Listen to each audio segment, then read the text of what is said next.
మా ప్రాణాలు తీసే పలిటెక్స్ పార్క్ ఇక్కడ వద్దు, మా ఉపాధిని దెబ్బతీసే పలిటెక్స్ పార్క్ ఇక్కడ వద్దు, కాబట్టి వెంటనే పలిటెక్స్ పార్క్ రద్దు చేయాలని చెప్పి ముక్త కంఠంతో కోరుతా ఉన్నారు. ఆగస్టు 6వ తేదీన జరిగినటువంటి ప్రజాభిప్రాయ సేకరణలో కూడా ఈ చుట్టూ ఉన్నటువంటి ప్రజానికందరూ కూడా పాల్గొని 100% కూడా పలిటెక్స్ పార్క్ ఏర్పాటు చేయొద్దని చెప్పి ముక్త కంఠంతో కోరినటువంటి సంగతి మీకు తెలుసు.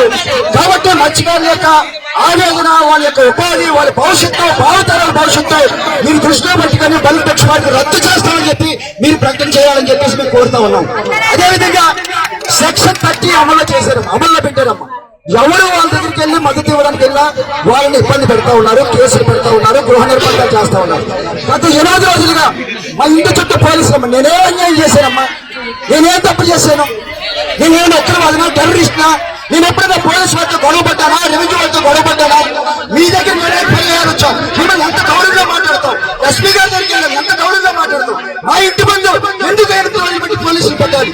మామూలుగా రామకృష్ణ గారిని అరెస్ట్ చేశారు, ఉమాదేవి గారు అడ్డాడు, ఒక లాభం అడుగుకున్నటువంటి మహిళను చూడకుండా ఆవిడ దగ్గర పోలీసులు పెట్టారు.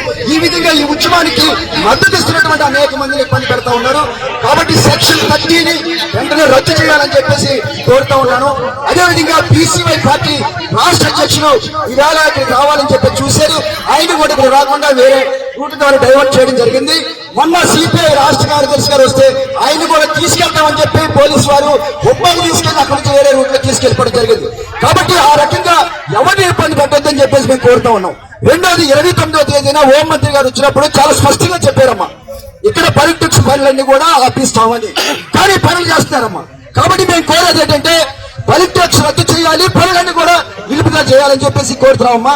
దీంతో పాటుగా మేము పోలీసు వారికి పర్మిషన్ పెట్టాము ఆగస్టు 14వ తేదీని, పర్మిషన్ ఇవ్వలేదు. 30వ తేదీనేమో రేట్ చేతో లెటర్ ఇచ్చారు.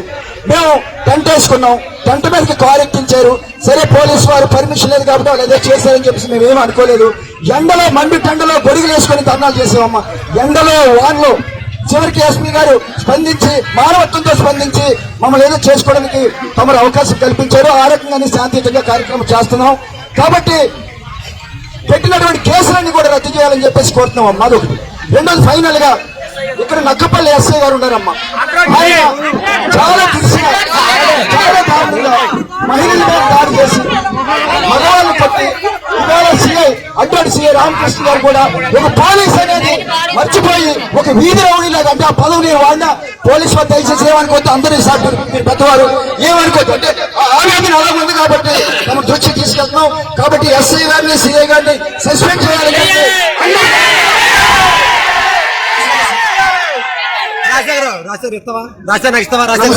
Welcome to our YouTube channel. Don't forget to like, subscribe and share the videos.